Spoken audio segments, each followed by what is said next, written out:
It was just after 10:23 a.m. when a local law enforcement officer, on what should have been a routine patrol, noticed something odd at a desolate, long-forgotten fishing spot along the edge of the lake. As he approached, he found the lifeless body of a woman. It was immediately clear that there was nothing that could be done. The scene was creepy, and the gravity of the situation quickly set in. The young woman was soon identified as 21-year-old Alexandria Madison Custiel, a senior student at Ole Miss. Her purse was found nearby, and inside it was her student ID and driver's license, which helped authorities quickly confirm her identity.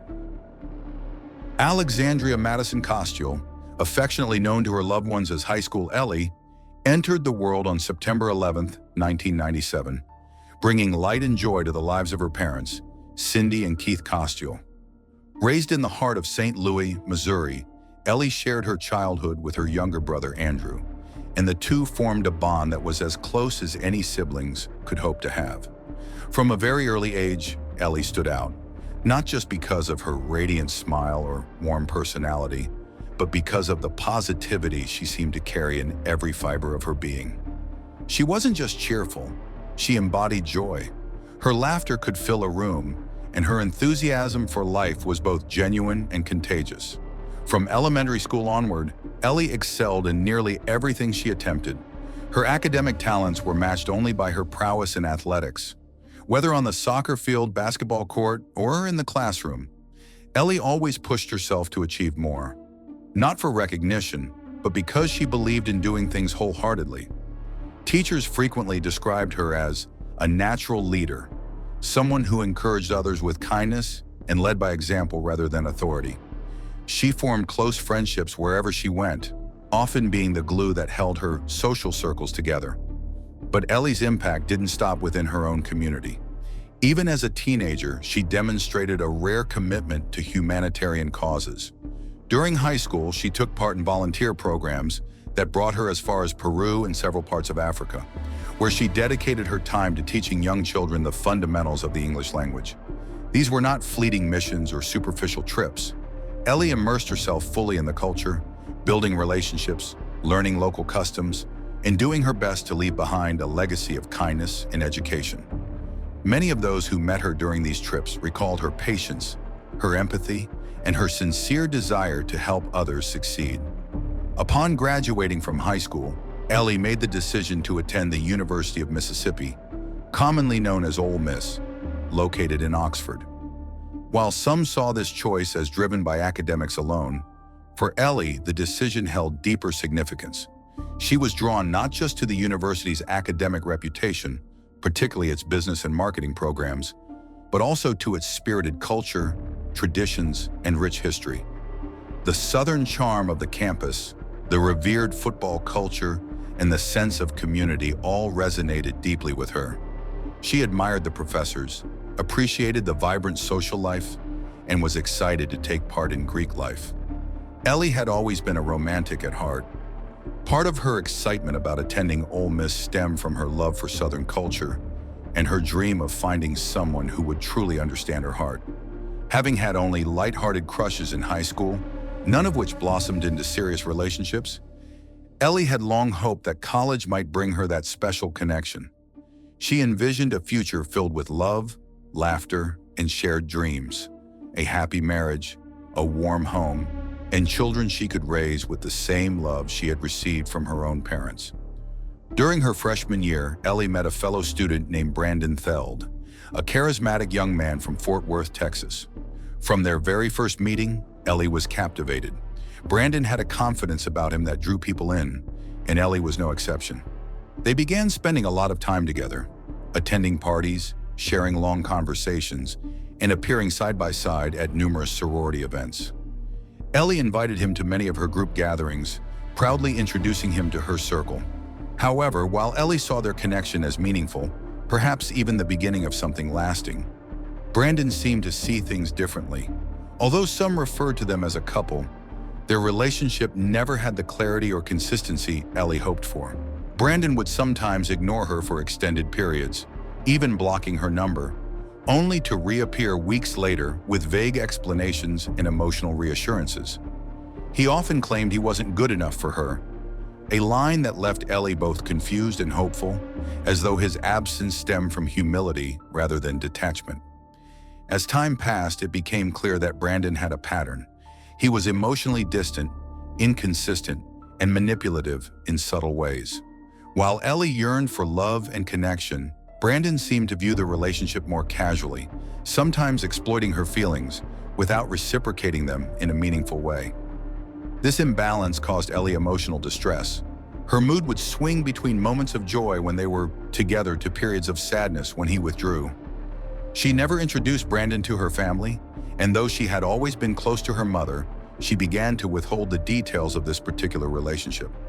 Cindy, her mother, sensed something was troubling Ellie, but chose to be supportive, waiting for her daughter to open up in her own time.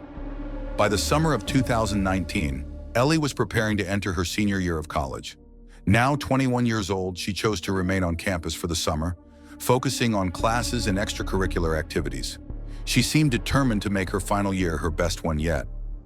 That July, her parents paid her a visit, and their reunion was full of warmth and affection.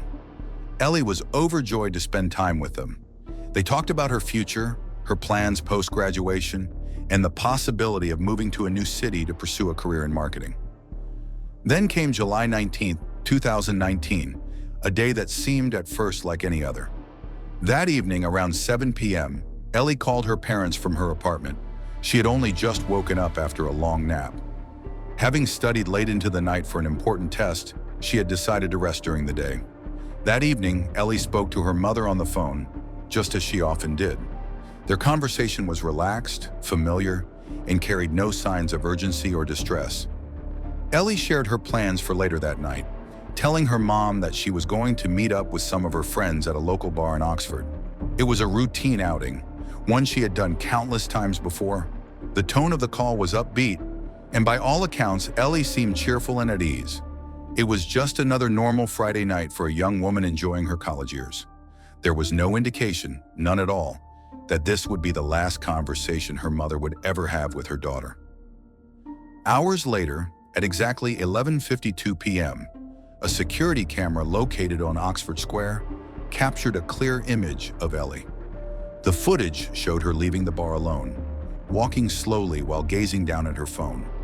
She appeared calm, focused on her screen as she moved away from the crowd and nightlife. This would be the last known footage of her alive. After she walked away from the square, Ellie hailed a cab. The taxi driver later reported that she had been polite, quiet, and gave clear directions to her residents. She was dropped off at home safely a little after midnight. There were no signs of distress, no indication that anything was wrong. The following morning, July 20th, 2019, began like any other for local law enforcement in Lafayette County. A deputy with the sheriff's office was conducting routine patrols in the Harmontown area, a peaceful, wooded region near Lake Sardis, about 30 miles from the University of Mississippi campus. The area was quiet, mostly used by locals for fishing, hiking, and recreation. But on this day, what was supposed to be an uneventful morning quickly turned into a devastating discovery. At approximately 10:23 a.m., the officer noticed something unusual at a remote, abandoned fishing site along the lake. As he approached, he found the lifeless body of a woman. It was immediately clear that there was nothing that could be done. The scene was creepy, and the gravity of the situation quickly set in. The young woman was soon identified as 21-year-old Alexandria Madison Costial, a senior student at Ole Miss. Her purse was found nearby, and inside it was her student ID and driver's license, which helped authorities quickly confirm her identity. The officer notified investigators, and the scene was swiftly secured for a full forensic investigation. As detectives began combing through the area for clues, they made a chilling discovery. 11 spent shell casings were scattered on the ground not far from where Ellie was found. This evidence made one thing painfully clear. This was not an accident. It was a violent and deliberate act. The investigation moved rapidly. Detectives searched Ellie's apartment in Oxford, looking for any sign of forced entry or struggle, but everything appeared untouched. One important item, however, was missing: her mobile phone. Investigators attempted to ping the phone's GPS, but it only returned a vague signal in Oxford, offering no precise location. Still, This small digital thread became the first break in the case. Fortunately, Ellie had been wearing a smartwatch that was synced to her phone. The smartwatch remained in her apartment and still had recent message data stored. Investigators soon discovered that incoming messages were mirrored on the device, revealing a vital clue. The last person Ellie had texted before her death, and, crucially, the person she had arranged to meet after leaving the bar, was someone she knew well. Brandon Theld, a 22-year-old classmate from her university, and the same young man she'd spent months emotionally entangled with. What followed next painted a troubling picture. Although Brandon and Ellie had never officially declared themselves a couple, those closest to Ellie knew that she had strong feelings for him. To Ellie, their relationship might have been undefined, but still full of hope. But to Brandon, it seemed Ellie was just a convenience, someone to entertain when it suited him. The emotional imbalance was evident in their messages. When police contacted Brandon and asked him to come in for questioning, he initially agreed. But when the scheduled time arrived, he never showed up. Investigators followed up with a call, and Brandon offered a strange excuse. He claimed he had been drinking the night before and didn't feel it was appropriate to speak with detectives while he was still impaired. So, officers scheduled a new appointment for the following morning. But once again, Brandon failed to appear. This time, it wasn't a miscommunication or a hangover. Brandon had vanished. Detectives now had sufficient reason to believe he was evading law enforcement. A warrant for his arrest was immediately issued, and he was officially declared a fugitive. Police began tracking his known contacts and movements. A description of his vehicle was broadcast to law enforcement agencies across the region. Within hours, the Memphis Police Department's Fugitive Task Force received a tip and located Brandon at a gas station. He was arrested without incident and extradited back to Mississippi, where he was held in custody without bail. From the start, Brandon refused to cooperate, declining to speak until he had an attorney present. On July 23, 2019, Brandon appeared in court for the first time. He was formally charged with the murder of Alexandria Costial. The courtroom was filled with reporters, grieving friends, and community members stunned by the sudden and senseless loss of a young life full of potential. But the question lingered. Why? What could possibly have driven this young man to such a horrifying decision? Investigators believe the answers could be found in the hundreds of text messages exchanged between Brandon and Ellie in the days and weeks leading up to the tragedy. As they sifted through the conversations, a painful truth began to emerge. Shortly before her death, Ellie had messaged Brandon, telling him she was late, and she suspected she might be pregnant. She had taken a pregnancy test, and the result appeared positive. Brandon's replies were swift and cold. He did not express concern for her well-being or ask questions. Instead, he stated that if she really was pregnant, he wanted her to take care of it immediately. He strongly insisted she not go through with it, saying it would ruin his life. Ellie, in contrast, had sent long, emotional, and heartfelt messages. Not out of pressure or drama, but out of confusion, fear, and a desire to understand how the person she cared for could respond with such detachment. She didn't demand anything from him. She wasn't trying to trap him. She was simply reaching out in a moment of vulnerability, likely hoping for compassion. What she received instead was rejection.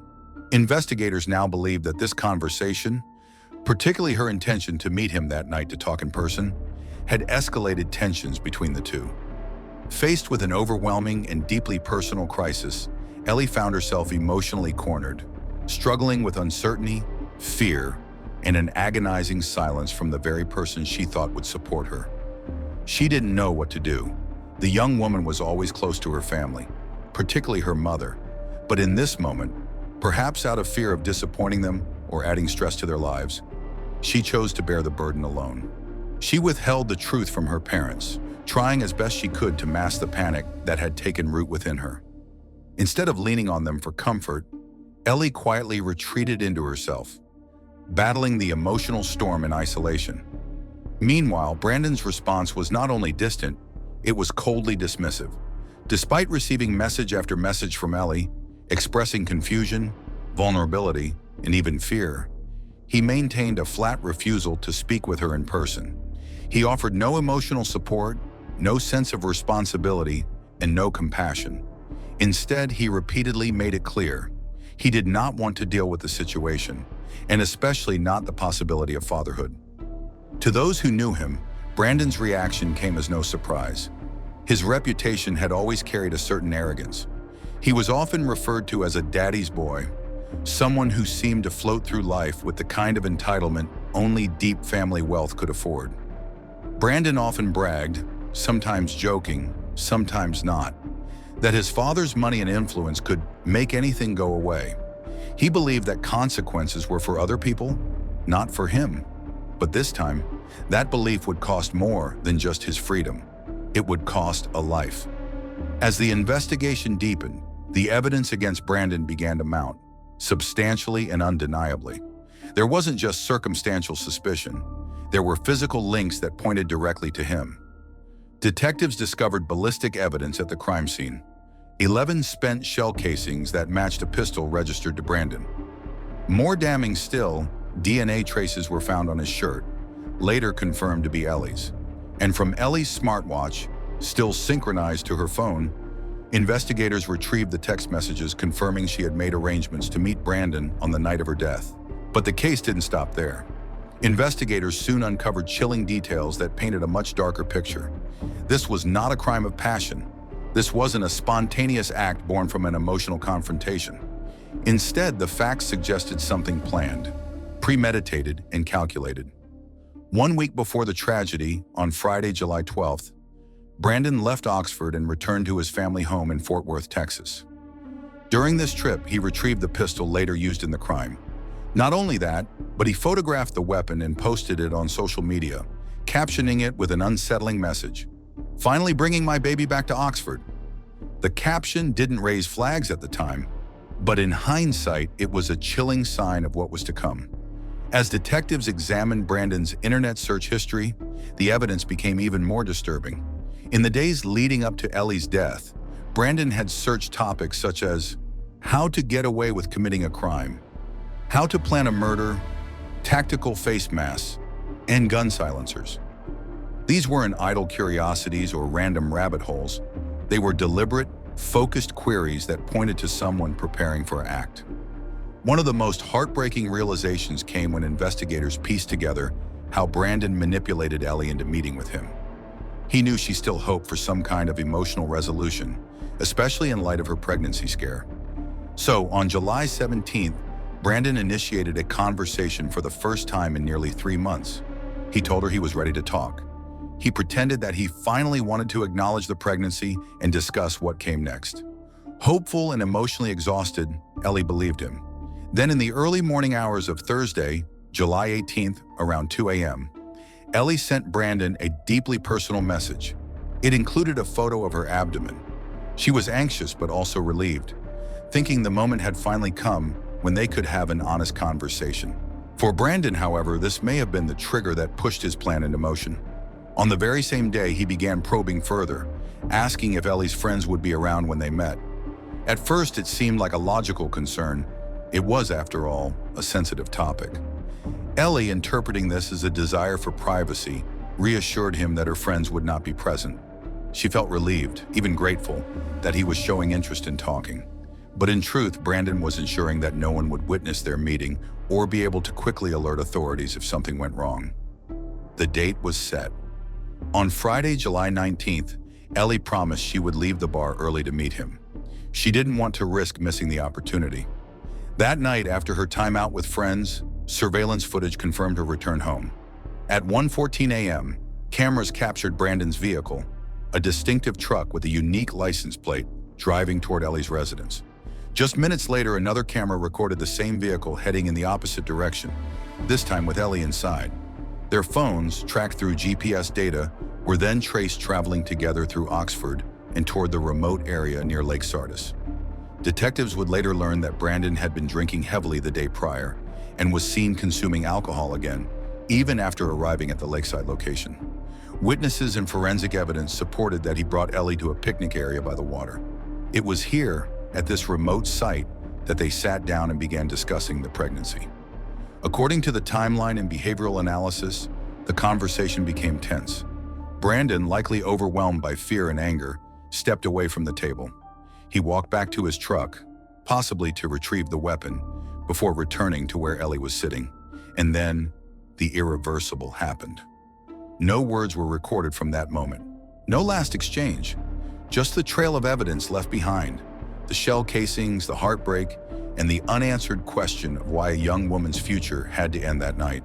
In the hours that followed their final interaction near Lake Sardis, both Ellie's and Brandon's phones continued to transmit signals, bouncing off the same cell towers as they moved together.